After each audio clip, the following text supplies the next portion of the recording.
Welcome to the vlog, y'all. Today is our 8th full day in Japan. We are actually going to be finally seeing Kyoto. We're going to spend a full day in Kyoto today and a full day in Kyoto tomorrow. So we're starting with Arashiyama. We woke up a little late for the official bamboo forest. It's going to be super crowded if we try to go now.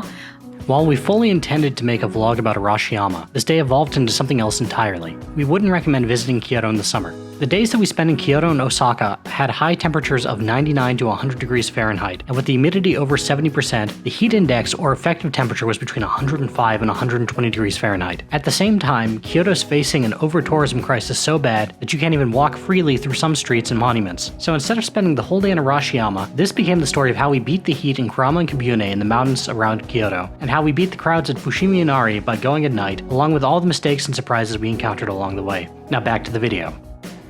But I'm having some water before we get on the bus, and I decided I'm finally gonna try this Calorie Mate block. All the protein bars in Japan have seemed kind of strange thus far, and I always see these, and I feel like they're gonna be strange, but they have protein in them. Oh, these look weird. They literally look like space food. This whole box looks like a space food box. They smell like cookies. Really chalky, not bad, but kind of like a protein bar that no one put any effort into. It's like they just kind of shoved the protein into a block with some sugar and flour and was like, here you go. I'm not gonna get this again. Hopefully it started the day off on a decent foot food-wise. So we just got off the bus and now we're surrounded by mountains and water and this little town. It's so much better than being in the city. I'm so glad we decided to do this today. Like, this is what I like, being out and seeing stuff like this rather than just being in the city all the time. So I'm very happy, and we're gonna get some coffee and then explore all of this. Probably the most aesthetically pleasing coffee shop ever. This is the first matcha that I've had in Japan. I couldn't get coffee because of my coffee allergy, despite the fact that the coffee smells so freaking good here. So I got a matcha. It is so good. They don't put any sugar in it, which I like. It's just a lot of like whole milk and the matcha with some ice, and it just tastes perfect. It doesn't taste grassy or bitter at all the way it does in America. It's so good. I should have been getting matchas the whole time. Robert's a little bit disappointed by the lemonade that he got because it's not sweetened. I think it tastes good, but he might need to add some sugar to it. So I realized the reason it wasn't bitter is because all the matcha was at the bottom. Now that I'm at the bottom, it's so bitter. I'm not sure that I'm gonna be able to finish it because it's just like very bitter. So I think those birds out there are called cormorants or cormorants, and I think in some areas like Kyoto and Uji, traditional fishermen have actually like tied little chains onto these guys and used them to catch fish, and then just kind of wrestled the fish away from the cormorants. So there are still some places that do it, but some people have some kind of like ethical concerns about whether or not it's appropriate to steal fish from the birds. So we are at the Tenryu-ji Temple, which is probably the most significant temple in the Arashiyama area. Yes, this is the main hall where all the famous artwork and gardens are located. So this is really exciting. Also, Linnea is like dying in the heat. It really is abysmal. Even though Tenryu-ji is like super famous, it's actually pretty incredible how quiet and zen this is compared to like every other major temple complex that we've visited so far on this trip. It's such a cool style. It's so unlike anything I've seen anywhere else in Japan. Turns out that the dragon painting might actually be open, so that's really cool. However, there's a glare from the garden.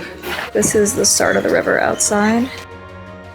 This covered walkway is everything to me right now. The fact that I can enjoy this and still be in the shade is making me feel so much less sick than I would otherwise. So I'm very, very grateful right now. This is so beautiful.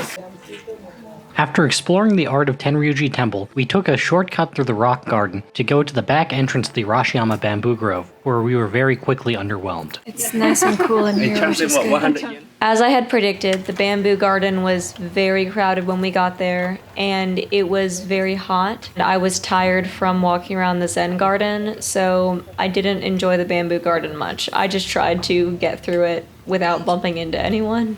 This is absolutely amazing and completely unexpected. A lot of those unexpected things that we've seen have been prettier than like the things that we've like planned to see. This is amazing. And it smells really good. It smells like flowers, just overwhelmingly of flowers here.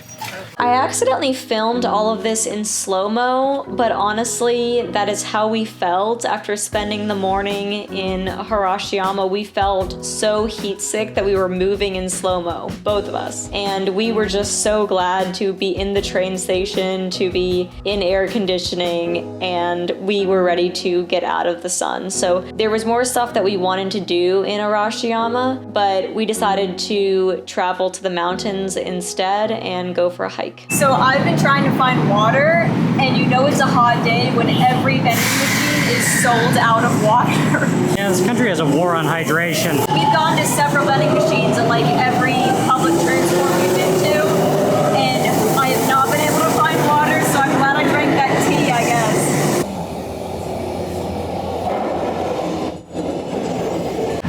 The line went out. Yeah. Now we're at the edge of Kyoto, getting towards the mountains. We are gonna take one final bus to get to Kurama and Kibune, at which point we will finally be in the mountains away from the heat, and we're just gonna hike in the mountains and get some yummy food. Arashiyama really was a tourist trap, and it was super crowded. It was so hot that both Robert and I were extremely sick. Even both of us trying to drink water, we were just like so nauseous and weak from the heat. I have dysautonomia, and then Robert like sweats way too much, so he loses his electrolytes super easily. So we were just like out of it. So we're very excited to be going to the mountains. And there's gonna be some good food there too, which we're excited about. We just got off the bus. We're a little ahead of Kurama. We weren't sure the bus was gonna stop like right at Kurama, so we wanted to head and get off so we wouldn't miss it. And the bus ride was absolutely beautiful. We've been getting higher and higher into the mountains, both starting to feel better. So we have about a 30 to 40 minute walk through like this area until we can find a place to eat. But it is cooler up here, and we should have a lot of cover from trees, so we should be okay. Once we get to Kurama proper, we're gonna try to find some water and a little snack to kind of tide us over to getting lunch. So the day is on the up and up. Here we go. What you drinking? Refresh. What does it taste like? Apples. But not like real apples, but like apples. You love artificial flavors. So we found this like one little shop that has vending machines, which is good because we're both dehydrated. And the trail we're trying to get to should be around here somewhere. And Robert says there's some sort of shrine at it that like leads up to it. Not sure how much time we'll spend at the shrine. We're probably just gonna go right to the trail so we can get some lunch. We're both super hungry. Have you eaten anything today? I don't think so. And I've barely eaten today too, so we need to get some food. I have a regular water. Robert found this very lemony drink. He was looking for CC lemon, but they didn't. It's apparently carbonated. It might have exploded a little bit. Ooh, this is just a really solid lemon soda. I think you'll like it. This is really good. This is a lot better than CC lemon. This is not as good as CC lemon. It makes me wonder why Renee must lie all the time about beverages. I don't lie. We have different tastes. It's Tengu. Does this make you happy, Robert? A little bit. No, now it's taking a video. As we embarked on our hike from Kurama to Kibune, we believed that we were only going to walk for an hour to 90 minutes, and that we were going to reach the Kawadoko dining above the Kibune River for a late lunch. What we didn't realize was that the hike we read about was the 90-minute trip from Kibune to Kurama-Dera, the temple complex on top of Mount Kurama, and not the city of Kurama itself, which was also an hour to 90 minutes away from the temple complex. In other words, we had just set out on a 3-hour hike at noon. Doing this again, we would recommend starting the hike from Kurama in the morning to arrive at Kibune for lunch, or starting the hike in Kibune after lunch. This is just so insanely beautiful, and we haven't even really seen much of it yet. Oh my goodness. So we have reached the part of the hike where we're just like going uphill, but it shouldn't be that far to the top, should it, Robert? And that's how far we've hiked so far. This just sort of twists and turns our way up the mountain, so we're not going straight up. It's totally beautiful. In Kyoto, there are just streams of water everywhere you go. These little beautiful drainage/water features. We love it.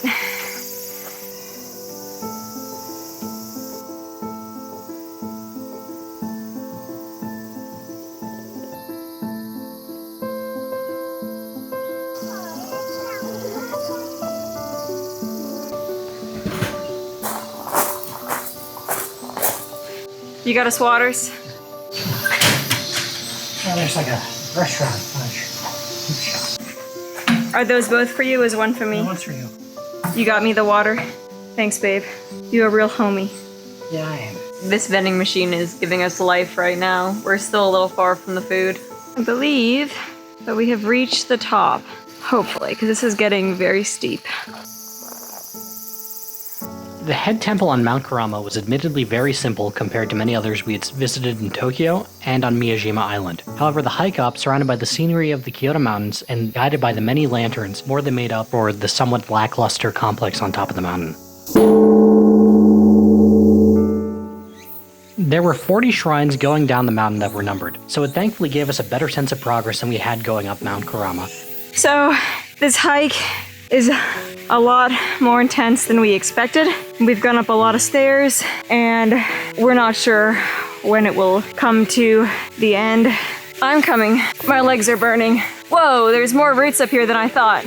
In mythology, Tengu, the god of nature, trained a swordsman on his footwork by making him practice sparring over these roots. Feels very Demon Slayer. Whoa, that is a lot of roots. So we get downhill now? Yeah. Okay. Fine. This is the 35th shrine, so I guess we are getting on to the end. And at this point, we get to go downhill, which is glorious. Yeah. It's all shaded too. This is shrine number 38. It is a bit more elaborate than some of the other ones that we have seen. So we're really close. I hope we're close. Well, it's a quarter mile away. This would be harder to go up than what we went up, I think. Oh my goodness. It's beautiful in a way that the video doesn't capture. It's beautiful up here. Look at these trees. Oh my gosh.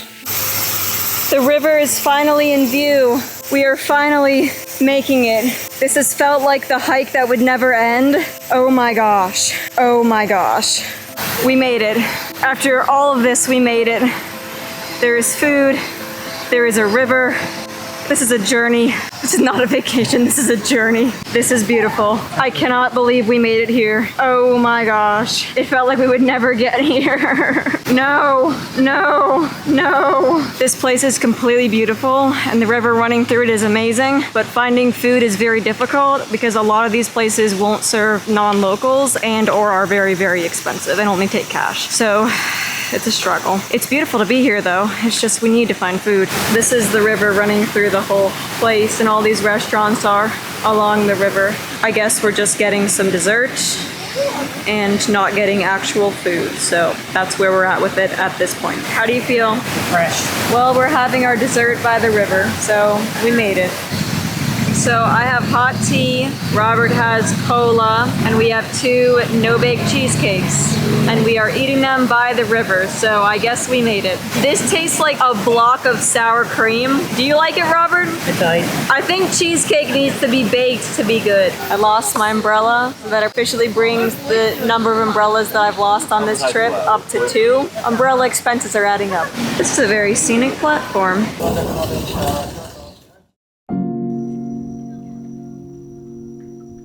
We're at Fushimi Inari. It has over 10,000 torii gates and all of these shrines and gates leading up to the 10,000 gate walk. And it is very beautiful. We decided to come at night because that just made the most sense given how crowded this place gets during the day, given the fact that we've already done so much walking in the heat on our trip. Coming here at night is definitely, honestly, in my opinion, I can't imagine being here during the day given how crowded I know it gets. There's so much beauty to take in and just feels more majestic at night, just seeing everything in a quiet space, being able to fully look at everything, not being rushed, not feeling like we're getting in anybody's way, being able to walk through the hike quietly and just look at everything without being elbow to elbow with people. I'm definitely glad this is the way we experienced it.